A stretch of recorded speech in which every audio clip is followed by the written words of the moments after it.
오늘 주시는 말씀은 아께서 1장 7절과 8절에 있는 말씀인데 우리 한 목소리로 함께 읽도록 하겠습니다. 만군의 여호와가 말하노니 너희는 자기의 행위를 살필지니라. 너희는 산에 올라가서 나무를 가져다가 성전을 건축하라. 그리하면 내가 그것으로 말미암아 기뻐하고 또 영광을 얻으리라. 여호와가 말하였느니라. 아멘. 네, 오늘 말씀의 제목은 작은 순종이 마음 성전을 세운다. 이런 말씀입니다.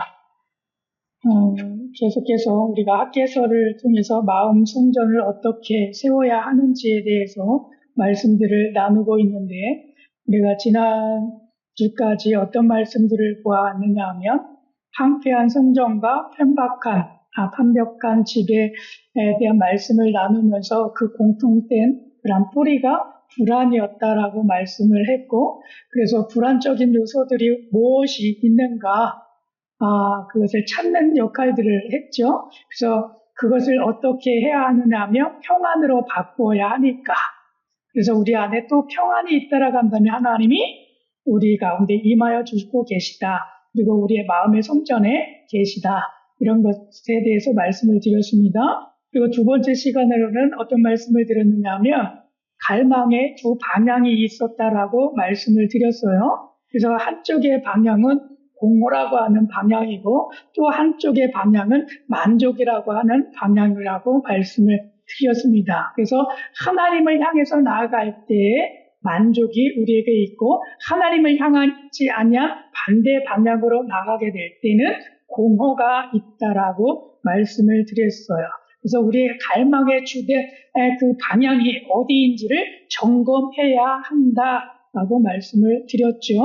그래서 오늘 말씀은요, 우리가 중심으로 봐야 할 것은 순종인데 순종에도 두 방향이 있습니다.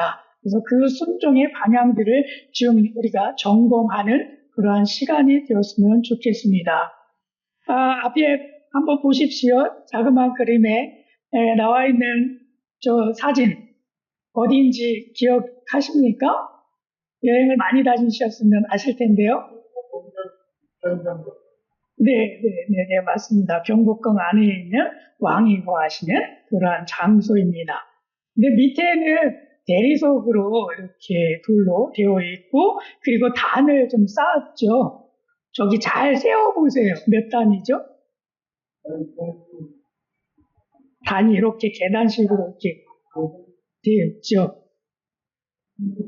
맨 밑에가 세 단이고, 그 위에 중간에 뭔가가 또 끼어 있고, 그 위에 또 세 단이 또 쌓여 있어요. 그죠?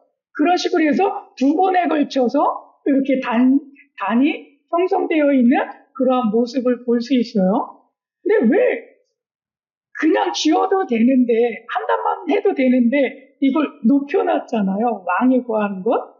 그리고 또 보면 되게 예쁘게, 웅장하게, 저 당시에는 굉장히 웅장했겠죠? 그냥 일반인들이 살아가는 그 집들은 그냥 옥막집, 초가집, 막 이런 것들이 질비하던 시절인데도 불구하고 저렇게 아름답게 한옥을 지었으니까 굉장한 일들이겠죠? 이렇게 보면 왕은 정말 높고 위대하기 때문에 저렇게 좋은 데서 계셔야만 해. 그런 생각이 들지 않습니까? 지극히 당연한 거야. 이런 생각을 하게 됩니까? 아니면 다른 생각들을 가지게 되십니까? 하나님이 만약에 만왕의 왕이신데 저렇게 좋은 데서만 계신다라고 한다면 어떻게 될까요? 하나님이 거하실 만한 그러한 장소가 있을까요? 우리 하나님이 거하실 만한 장소? 물론 세계 각국에는 너무나 아름다운 자연 환경을 갖추고 있는 곳들이 있더라고요.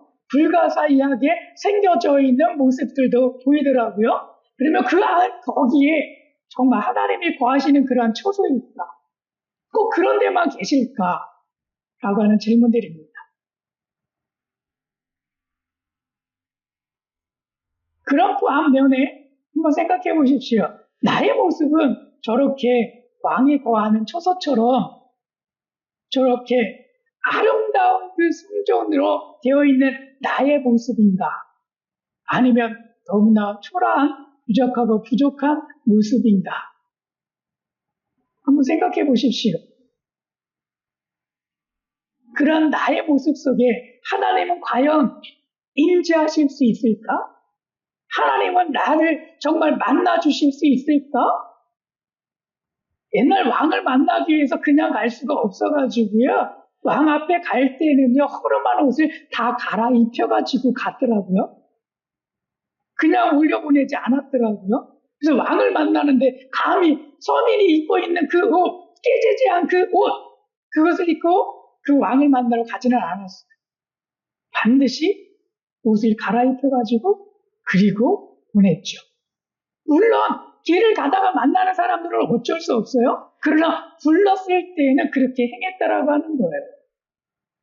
하나님 나를 어떻게 만드실까? 되게 예쁘죠? 되게 웅장하죠? 옆에 있는 한번 기둥들을 한번 보십시오. 야, 기둥 하나가 이런 나무들로 이루어졌어요. 굉장히. 그런데 한두 개가 아니라 주변 사방이 다 나무 기둥들로 받쳐져 있는데 수십 개. 야, 대단한 거 아닙니까?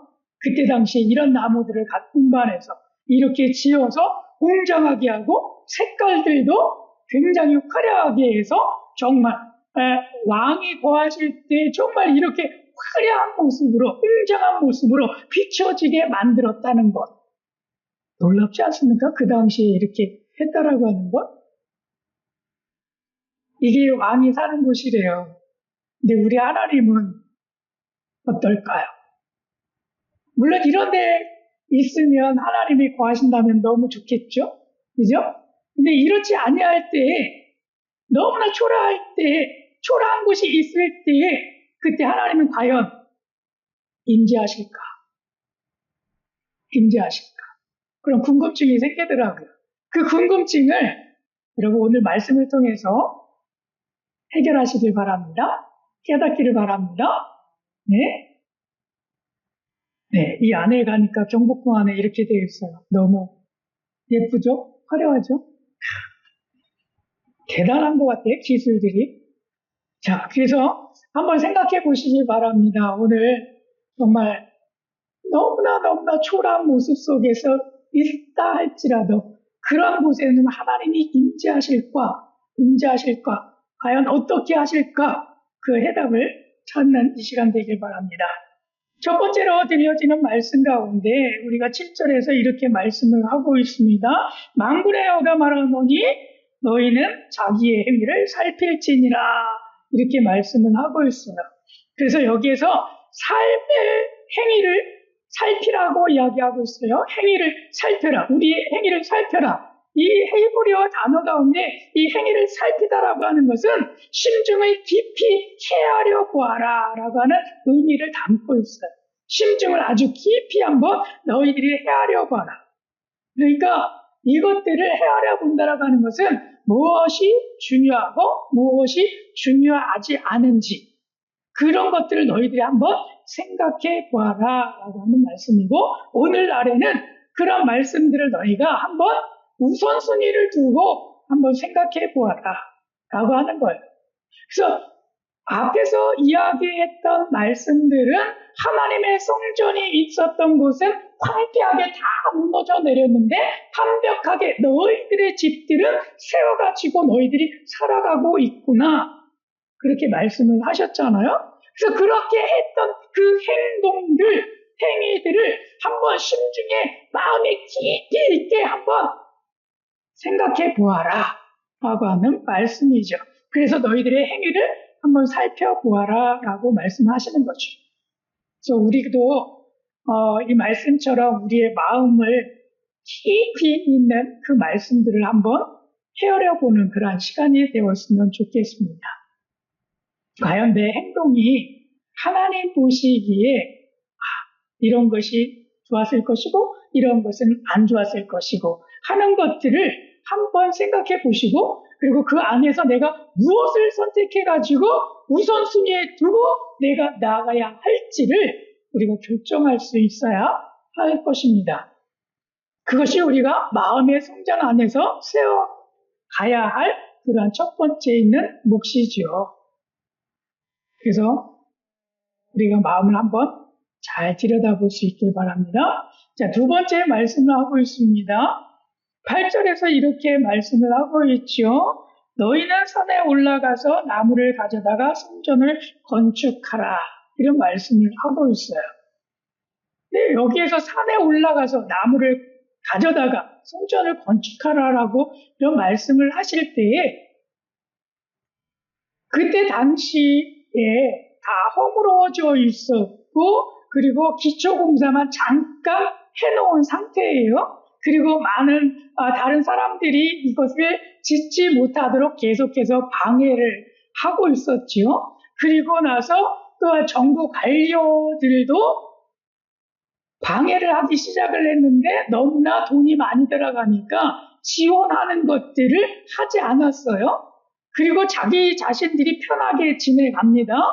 그리고 보호해야 할 경비병들은 경비를 서지 아니하고 오히려 내부로 두었어요.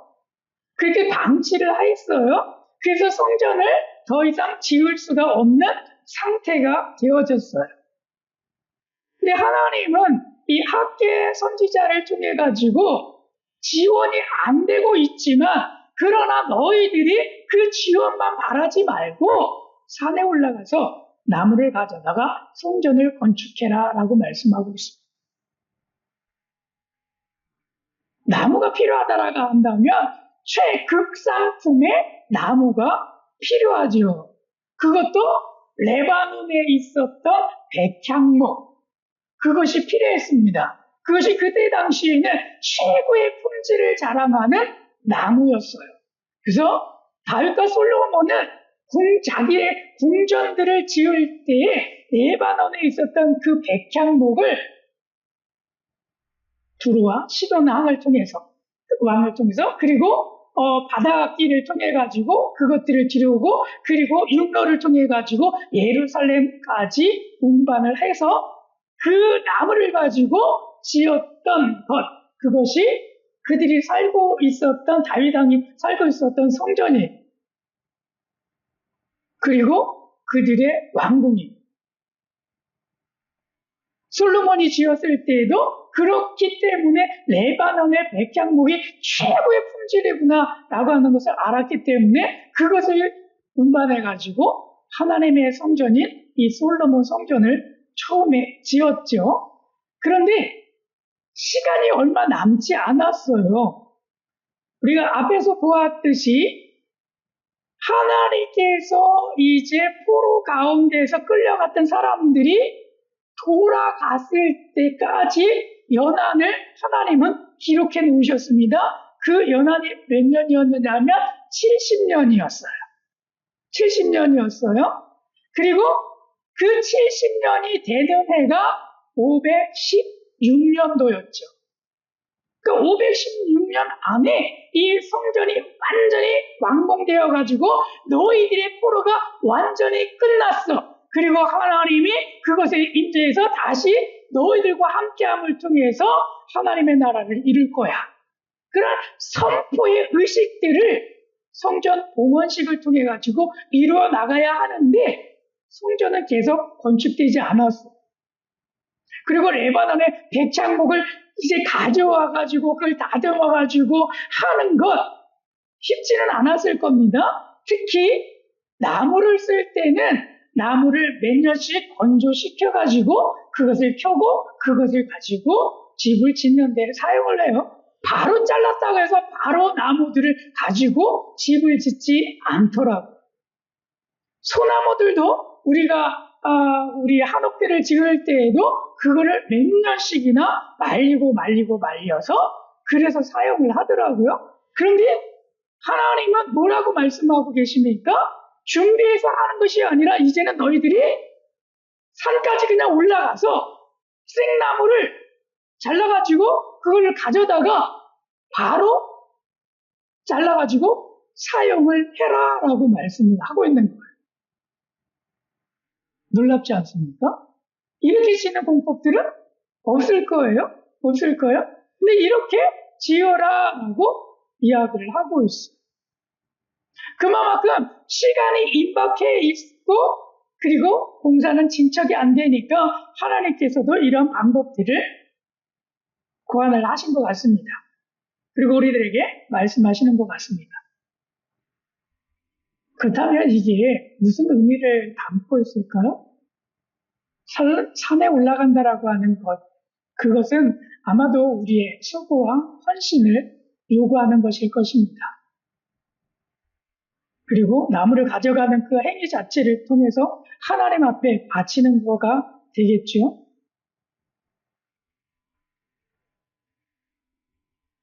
그래서 우리 가운데서도 부족한 많은 모습들이 있을 겁니다. 그러나 하나님은 이 시대가 점점 악해져 감을 통해 가지고 우리의 성전을 빨리 세우기를 원하실 거예요. 그래서 그렇게 행하시게 될 때 하나님도 이러한 방법들을 사용하십니다. 너희가 수고하고 노력한다면, 너희가 기꺼이 나의 성전을 짓기로 마음먹고 그렇게 하기를 원한다면, 그러면 산에 올라가서 그런 나무들을 가져다가 지어라. 이 말씀을 하시는 거죠. 그 말씀이 과연 어떤 뜻일까요? 어떤 뜻일까요? 그래서 곰곰이 이 말씀을 묵상해 봤는데 레바논의 백향목이 아니에요. 산에 올라가서 그냥 그 나무들을 있는 그 나무들을 잘라가지고 그냥 성전 지을 때 사용을 하는 거예요. 하나님 이 말씀의 뜻이 무엇이지요? 너무나 답답해서 저도 많이 질문을 했습니다. 하나님이 그런 마음을 깨닫게 해주셨어요. 어떤 마음이냐 하면 부족하지만 레바논의 백향목처럼 정말 극상품은 아니지만 그리고 잘 말라가지고 제목으로 쓸 만큼 정말 잘 준비된 그런 제목은 아니지만 그러나 내가 그렇게 한다 할지라도 내가 그 안에 하나님으로서 임재해 줄 거야. 그 모습이 화려하지 않지만 볼품없는 아주 투박하고 형편없는 그런 모습이 있지만 그럼에도 불구하고 내가 그 안에 임재해 줄 거야. 그 약속의 말씀을 지금 이렇게 산에 올라가서 나무를 가져다가 성전을 건축해 주어라 라고 말씀을 하고 있습니다. 특히 8절 하반절에서 이렇게 말씀을 하잖아요. 그리하면 내가 그것으로 말미암아 기뻐하고 또 영광을 얻으리라 여호와가 말하였느니라. 그것을 내가 임재해서 그 모든 것을 내가 받아줄 거야. 이 말씀입니다. 내가 하나님 보시기에 부족한 게 많잖아요. 그렇지 않습니까? 따지자면 함량미달 이렇게 표현이 될 거예요. 그럼에도 불구하고 내 모난 부분들이 많이 있지만 기꺼이 네가 나의 말에 순종만 한다라고 한다면 내가 너에게 임재해 줄 거야. 그래서 내가 너를 인도하고 너를 복되게 해 줄 거야. 그 길을 나는 인도해 갈 거야. 그 약속의 말씀입니다. 그래서 용기를 내십시오. 여러분, 마음에 용기를 내십시오. 내 성전이 하나님 지금 어제도 애들 야단쳤어요. 너무나 짜증나서 내가 여기에 불평을 이만큼 했어요. 그런 나에게도 기꺼이 하나님 그럼에도 불구하고 하나님 의지하며 나갈게. 순종하며 나갈게. 그런 모습이 보여지게 된다라고 할 때 하나님은 우리 가운데 임하여 주시고 그래서 그것들을 하나하나 또 다듬어 가시면서 우리를 인도해 주실 것이라고 말씀을 하고 계시는 거라 똑같다고 하는 것이죠. 그래서 용기를 내십시오. 실망하지 마시고 어떤 모습이든지 간에 여러분 기꺼이 하나님의 말씀을 따라가겠다라고 그 믿음만 붙잡고 나아가십시오. 그러면 하나님 반드시 우리를 높여 주실 줄로 믿습니다. 사용하실 줄로 믿습니다. 성경을 여러 군데 찾아보니까요, 비슷한 모습들도 있고 다른 모습들도 있더라고요. 그래서 학개서 1장 8절에 있는 말씀을 보면 너희는 산에 올라가서 나무를 가져다가 성전을 건축하라 라고 하는 이 말씀이 있는데 에스라서에 가게 되니까 이 말씀이 기록되어 있더라고요. 에스라서 6장 3절과 4절에 있는 말씀인데 여기 한번 읽어보겠습니다. 시작. 그 성전의 높이는 60규빗으로 넓이도 60규빗으로 하고 그 성전의 건축은 큰 돌 3켜에 새 나무를 한 켜를 놓으라. 그 경비는 왕실에서 내리라. 네, 이렇게 되어 있어요. 그 3절에서 보면 우리에게 정보를 하나 가르쳐 줬는데 높이는 60규빗으로 하고 높이도 60규빗으로 해라 이렇게 말씀을 하고 있어요. 그런데 솔로몬 성전을 찾아보니까 솔로몬 성전은 얼마만 했느냐 하면 열왕기상 6장 2절에서 이렇게 기록을 하고 있어요. 우리 한번 읽어보겠습니다. 솔로몬 왕이 여호와를 위하여 건축한 성전은 길이가 60규빗이요 넓이가 20규빗이요 높이가 30규빗이며 이렇게 되고 있어요. 전체 길이로 따지면 가로가 60규빗이에요. 세로가 20규빗이에요. 그리고 높이가 30규빗이에요. 그런데 에스라서에 있는 이 스룹바벨 성전, 지금 학개서에 기록되어서 건축해야 되는 그 성전의 크기는 전체 길이는 알 수는 없지만 세로가 60이고 높이가 60이에요. 그러면 높이는 2배에 달하는 거예요. 솔로몬 성전보다 높이가 2배나 더 높아요. 그리고 세로도 몇 배가 더 넓으냐 하면 3배나 높아요. 솔로몬 성전보다 3배나 더 높아요. 이렇게 되면 전체적으로 솔로몬 성전보다 어떻다? 더 크다라고 하는 거예요. 이 모습은 더 크게 하나님께서 지으라라고 말씀하시면서 이렇게 만들어 주신 거죠. 그래서 이 말씀에 보니까 솔로몬 성전도 어마어마하게 준비해가지고 물질도 들어가고 거기 있는 재료들이 최상급들로 다 이루어졌기 때문에 어마어마한 물질들도 들어가고 막 그랬을 거잖아요. 근데 그 규모에 비해서 여기에 스룹바벨 성전, 지금 짓고 있는 성전은 더 큰데 그렇다면 더 많은 재료들과 물질들이 소요되겠죠. 그런데 그것을 다 채울 수가 없는 상황이에요. 그러니까 어떻게 하라고요? 산에 올라가서 나무를 가져다가 지어라 이렇게 말씀을 하고 있어요. 그래서 이런 모습들이 조금 다릅니다. 그래서 이 말씀들을 곰곰이 보니까 어떤 말씀이 마음에 새겨지느냐 하면 우리가 하나님의 말씀에 기꺼이 순종만 하려고 한다면 하나님은 내가 부족하더라도 그 안에 임재해 주시겠구나라고 하는 말씀이 깨달아지더라고요. 그 말씀이 보십시오. 한순종이라고 하는 이 말씀 속에서 한쪽으로 하나님을 향해서 계속 나아가면 어떤 모습의 열매들이 맺혀지느냐 하면 기쁨과 영광이라고 하는 열매가 맺혀지는 거예요. 근데 순종이 하나님이 아닌 다른 것으로 계속해서 반대 방향으로 나가게 되면 그 삶은 어떻게 되느냐면 통제하게 되는 거죠. 그 통제가 무엇이냐면 스스로 인생을 관리하고자 하는 욕심에서 생기는 통제예요. 이렇게 하면 안 되지. 그래서 하나님 따라가면 안 되지. 그래서 그 길을 가지 않는 거예요. 하나님의 길보다 내가 우선순위야. 내 거 먼저 해야지. 그러니까 하나님의 것을 계속해서 통제해 나가는 거예요. 그래서 하나의 모습을 발견할 수 있습니다. 근데 이 통제를 생각해 보면 그 끝은 어디로 가느냐면 통제하고 그리고 고집 부리게 되고 그리고 그 고집은 결국에는 공허함.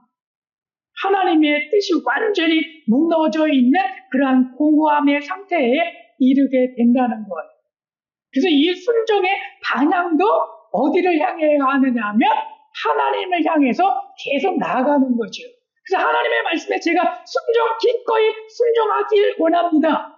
그 마음으로 계속 해가지고 부족하지만 나아가게 될 때 하나님은 우리를 기쁨과 영광으로 임재해 주시고 그 길로 나아가게 해주신다는 거예요.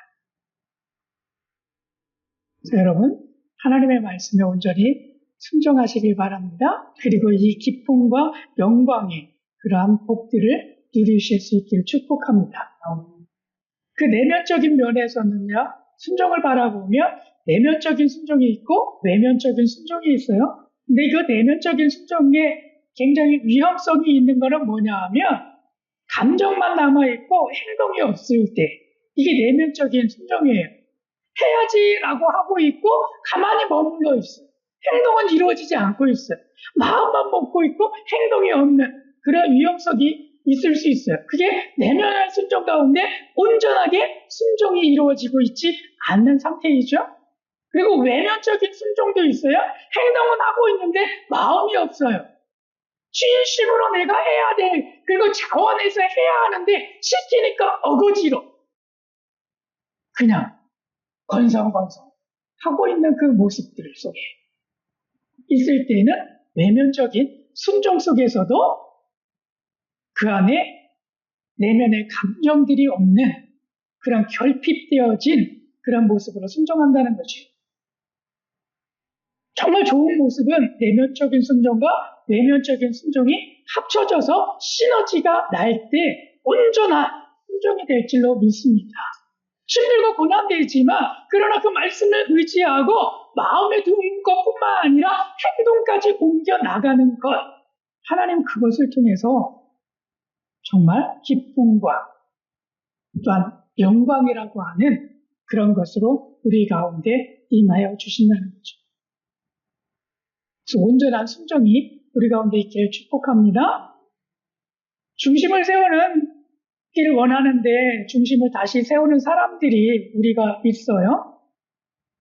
근데 거기에 보게 되니까 성경에 이런 말씀들이 기록되어 있더라고요. 특별히 사무엘상 15장 22절부터 23절에 있는 말씀인데 사무엘 선지자를 통해 가지고 주신 말씀입니다. 누구에게 주신 말씀이냐 하면 사울 왕에게 주신 말씀이에요. 이 말씀을 보면 이렇게 되어 있는데 우리 함께 읽어보겠습니다. 시작. 사무엘이 이르되 여호와께서 번제와 다른 제사를 그의 목소리를 청종한 것을 좋아하심같이 좋아하시겠나이까? 순종이 제사보다 낫고 듣는 것이 순양의 기름보다 나으니 이는 거역하는 것은 점치는 죄와 같고 완고한 것은 사신 우상에게 절하는 죄와 같음이라. 왕이 여호와의 말씀을 버렸으므로 여호와께서도 왕을 버려 왕이 되지 못하게 하셨나이다 하니. 단순히 하나님의 말씀 하나 그냥 버린 거예요. 그런데 하나님은 그 버린 것을 통해 가지고 왕까지도 하나님께서는 피하게 하시는 그런 일들을 버리신 거예요. 그것을 행하신 거예요. 단순한 게 아니라고 하는 거죠. 하나님의 말씀을 붙잡고 행동하려고 하는 것. 이게 우리 가운데 얼마만큼 중요한지를 보여주는 거죠. 특히 사울은 어떤 행동을 했느냐 하면 다른 제사를 드렸어요. 자기가 드려야 되는 것이 아니라 제사장이 드려야 하는데도 불구하고 본인이 드렸어요. 그래서 다른 제사를 드린 거예요. 그거 굉장히 안 좋은 거죠. 그러니까 다른 행동들을 한 거예요. 그리고 그의 목소리를 청종하는데 누구의 목소리를 청종했느냐 하면 24절에서는 누구의 목소리를 청종했냐 하면 하나님의 목소리를 청종한 게 아니라 백성의 목소리를 청종해요. 백성의 목소리를 들어요. 그랬더니 사무엘 선지자가 그것을 지적하면서 순종이 제사보다 낫고 듣는 것이 순양의 기름보다 낫다. 당신의 그러한 행동들을 하는 것이 아니라 하나님의 말씀에 순종해야 합니다. 왜냐? 하나님의 말씀을 거역하는 것은 뭐와 같다고요? 점치는 죄와 같대요. 그 거역이. 그리고 완고하게 받아들여지지 않는 것, 그것은 무엇과도 같았느냐 하면 또한 우상에게 절하는 것과 같았대요. 그러니까 하나님은 그 사울 왕을 왕에서 폐회시키는 거죠. 그 말씀을 하고 있습니다. 그래서 중심을 다시 세우는 사람들은 무엇을 쫓아가야 합니까? 하나님의 말씀을 쫓아가야 합니다. 그것이 하나님의 말씀을 쫓아가는 순종, 그것으로부터 시작한다는 거죠. 그래서 우리가 우리의 마음의 성전을 새롭게 할 때 하나님의 말씀을 내가 기꺼이 따라가겠습니다 라고 하면 이 고백들로 먼저 이루어져야 한다는 것입니다. 이사야서 1장 19절에서 말씀합니다. 함께 읽겠습니다. 너희가 즐겨 순종하면 땅의 아름다운 소산을 먹을 것이요. 즐겨 순종하게 될 때 아름다운 소산을 먹을 것이다 라 말씀하고 있고, 즐겨 순종하게 될 때 어떤 결과가 있습니까? 기쁨과 영광으로 내가 너희들 가운데 임재해 주겠다. 이 말씀을 기억하시기 바랍니다. 그래서 마리아와 사울을 좀 비교를 좀 해보게 됐어요. 어떤 모습에서 비교가 되느냐면, 사울 왕은요, 그 이후에 있는 24절에서 이렇게 이야기를 했습니다. 사울이 사무엘에게 이르되 내가 범죄하였나이다. 내가 여호와의 명령과 당신의 말씀을 어긴 것은 내가 백성을 두려워하여 그들의 말을 청정하였음입니다. 누구의 말을 들었다고요? 백성의 말을 들은 거예요. 백성의 말이 두려워가지고 그 말씀을 따라간 거예요. 그래서 하나님은 백성의 말씀, 하나님의 말씀이 아닌 다른 것을 따라 나갔대. 그 반대편으로 나가면 무엇이 있다고요? 그 말씀의 뒤편에는 공허가 있고, 하나님의 말씀을 쫓아 나가게 될 때는 만족함, 기쁨과 평안과 영광이 있는 그 임재하심이 있다는 거죠. 그래서 사울은 그렇게 함을 통해 가지고 굉장히 안 좋은 모습으로 비춰졌어요. 그런데 마리아는 다르더라고요. 마리아는 다른데 이렇게 누가복음 1장 8절에서 기록을 했습니다. 마리아가 이르되 주의 여종이 오니 말씀대로 내게 이루어지이다. 근데 이게 쉬운 일은 아니었잖아요. 남자가 결혼해서 아이를 낳을 게 지극히 당연한데 성령으로 잉태되어 아들을 낳으리니 그의 이름을 예수라라 라고 하는데, 이 마리아가 주의 여종이오니 말씀대로 내게 이루어지이다. 불가항력적임에도 불구하고 마리아는 그 말씀이 이루어질 것입니다. 그 말씀대로 될 것입니다라고 순종하에 말씀을 선포하고 있습니다. 그러면서 마리아의 찬가가 나와요.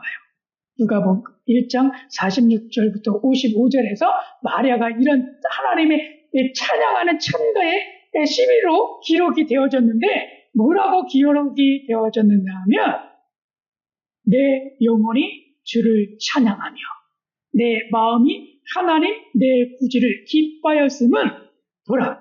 그러면서 쭉 이어지면서 보라 이제 후로는 만세에 나를 복이 있다 일컬으리로다. 그리고 끝에 가서는 뭐라고 말씀하냐면 그 이름이 거룩하시며, 이렇게 이야기들을 계속해서 이어가고 있어요. 보세요. 그 말씀대로 이루어진다고 하면서 그 마음에 뭐가 있습니까? 주를 찬양하는 찬양이 있어요. 그리고 내 구주를 굉장히 기뻐하는 기쁨이 넘쳐갔다라고 말씀합니다. 그리고 마지막에 그의 이름이 거룩하시며, 이 하나님 앞에 드려지는 거룩함의 영광의 모습들 아니겠습니까?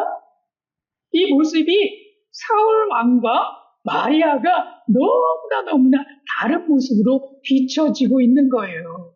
그러므로 말미암아서 우리에게 어떤 모습으로 나가야 합니까?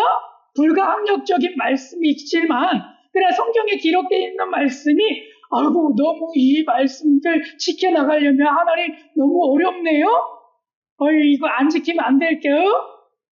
그런 모습이 아니라 하나님 이 말씀이 너무 고차원적인 말씀이라 지켜나가기는 어렵지만 그러나 내게 이 말씀대로 하셨기 때문에 말씀대로 이루어지리이다. 그 고백 속에서 나아갈 때에 우리들 가운데 기쁨과 영광으로 임재하시는 그 하나님으로 말미암아서 그것이 이루어지는 역사, 그것이 정말 우리의 삶 속에서 이루어지는 역사, 그것이 나타나준다는 거죠. 우리 그렇게 살아갑시다. 그래서 내게 주신 말씀이 이 말씀입니다. 찬서가 최고의 백향목이 아니더라도 산에 올라가서 나무를 가져오는 순종을 통해 마음의 성정이 세워지듯이 찬석이의 마음이 황폐하여 볼품없어도 기쁨과 영광이라는 선물로 임재해 주겠다는 약속이란다. 나 요한은 찬석이가 순종하려고 노력만 한다면 볼품없는 초가집을 지었어도 언제나 찾고 찾으면 임재로 만날 것이다. 깨달아지십니까? 아멘? 네, 그러면 이 말씀 제 이름 대신에 여러분들의 이름 넣어가지고 한번 고백의 말씀으로 한번 같이 읽도록 하겠습니다. 시작! 찬서가 최고의 백향목이 아니라도 산에 올라가서 나무를 가져오는 순종을 통해 마음의 성전이 세워지듯이 찬석이의 마음이 황폐하여 볼품없어도 기쁨과 영광이라는 선물로 임재해 주겠다는 약속이란다. 나 요한은 찬석이가 순종하려고 노력만 한다면 볼품없는 초가집을 지었어도 언제나 찾고 찾으면 임재로 만날 것이다. 아멘. 사진 보십시오. 예쁘죠? 정말 한 폭의 그림 같은 사진 아닙니까? 예, 이 마을은 제가 사역했던 세물이라고 하는 마을이에요. 보십시오. 저 모습이 한국의 거의 초가집 같은데 초가집보다 더 초라한 모습입니다. 왜? 대나무로 엮어서 지었고 그리고 밑에는 나무로 되어 있었기 때문에 한국의 초가집은 그래도요 황토로 지어가지고 막 이렇게 해가지고 바람 하나 들어오지 못하게 하고 그 밑에 구들장이라고 하는 것을 넣어가지고 까듯이라도 해요. 근데 여기는요 그게 아니에요. 바람 숭숭숭숭 떨어져 있는 대나무 엮어가지고 지어둔 그러한 집이에요. 그리고 갈대들을 엮어 놓듯이 그냥 그 팜유나무들을 그 나무들을 다 잘라가지고 지붕을 만들어 놓은 초가집보다 못한 집들입니다. 보면 그냥 운치는 있지만 사는 걸로 보면 되게 못 사는 그런 풍경의 모습입니다. 근데 제가 이런 마을에 가서 사역을 했어요. 그리고 이런 집을 제가 지었습니다. 뭐라고 지은 집이냐 하면 하나님의 집이라고 지은 집입니다. 그 집이 뭐요? 성전이에요. 교회예요. 교회를 이렇게 지었습니다. 거기 누가 있습니까? 원주민 2명이 있죠. 아닌가요? 똑같은 원주민 2명 아닌가요? 네. 이런 집을 제가 지었습니다.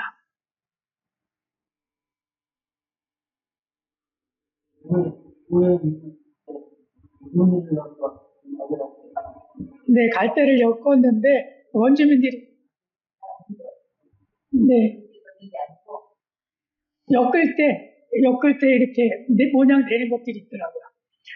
원주민들이 참 잘해요. 우리가 그 방석 같은 것도 이렇게 예쁘게 짰고 술을 놓는 거 우리 굉장히 잘하잖아요. 그런 것들처럼 이 원주민들은 이 풀 같은 거를 가지고 굉장히 잘 만들더라고요. 그래서 그렇게 해놓은 모습들입니다. 근데 이 모습을 보게 되면 뒤로 가게 되면 이런 모습들이에요. 여기 나무에 위에 있는 나무들이 있죠. 이 나무들은 사온 거예요. 도시에 가서 사와가지고 했어요. 근데 그 밑에 기둥으로 세웠던 요 기둥 있죠. 요 기둥은 산에 가서 그 마을 원주민들이 가서 나무를 잘라갖고 와가지고 이것을 톱으로 켜놔가지고 네모 모양을 좀 내놓은 거예요. 다듬은 거예요. 그래가지고 그것을 땅에다가 기둥처럼 박아놨어요. 그리고 사온 것들은 이 나무를 중심으로 해서 위에부터 엮어 놓았죠. 왜 그렇게 했을까요? 바로 이 나무입니다.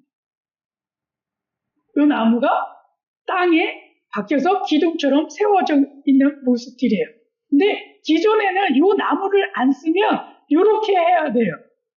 왜냐하면 계속해서 비가 오고 그러면 이제 썩고 그리고 개미들이 많으니까 갉아먹고 막 이래서 그렇게 되지 않기 위해서는 그것을 시멘트로 싸고 그리고 플라스틱 같은 걸로 이렇게 만들어가지고 썩지 않도록 비가 들이치더라도 썩지 않도록 하는 이 작업들이 필요해요.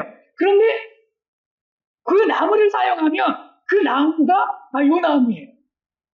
이 나무인데 이 나무를 쓰면 그 밑에 시멘트로 하지 않아도 이 나무를 쓰면 괜찮아요.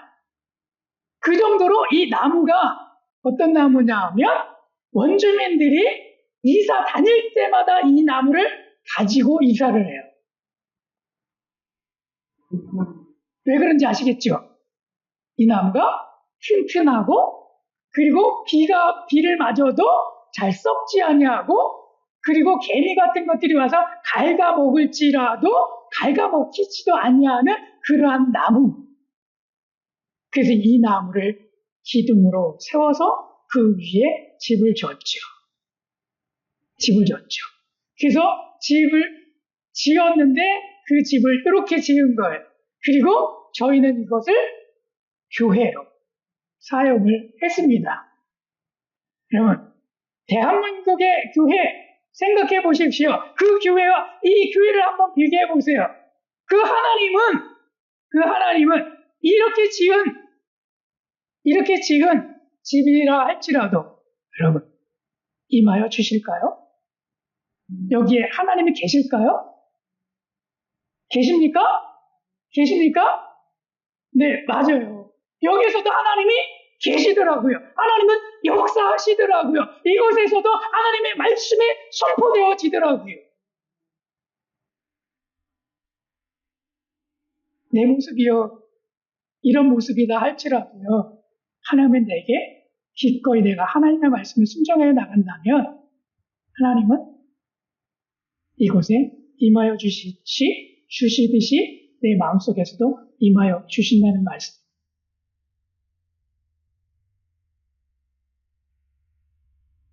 그래서 꼭 기억해 주시길 바라고요. 오늘 이제 나눈 말씀의 제목은요. 학개서 1장 7절부터 8절에 있는 말씀을 계속 묵상해 주시고 아침에 이런 것들을 기억하셨으면 좋겠습니다. 하나님은 구체적인 행동을 요구하신다. 작은 순종이 성전 재건의 시작이다. 그래서 나는 어떻게 시작을 해야 할 것인가. 그리고 제 미션은 어떻게 적용하느냐인데 오늘 하루 작은 순종 한 가지를 실천하는 것. 그리고 예를 통해서 보면 한 5분 정도 기도하고 말씀 한 구절을 암송하고 그리고 미뤘던 그 선행들을 한 가지 좀 실천해 보는 것. 그래서 밤에 다시 한번 그것들을 기억하면서 한번 내가 했는가 안 했는가 어떤 그 행동을 통해서 어떤 열매들이 맺혀졌는가 이런 것들을 한번 점검해 보시고 그리고 다음 시간에 나눠주셨으면 좋겠습니다. 그래서 우리 가운데 나의 부족한 모습 가운데서도 하나님 함께 해주셨구나 임재해 주셨구나 그것들을 느낄 수 있는 그러한 복된 한 주간이 되어지기를 축복합니다. 아멘.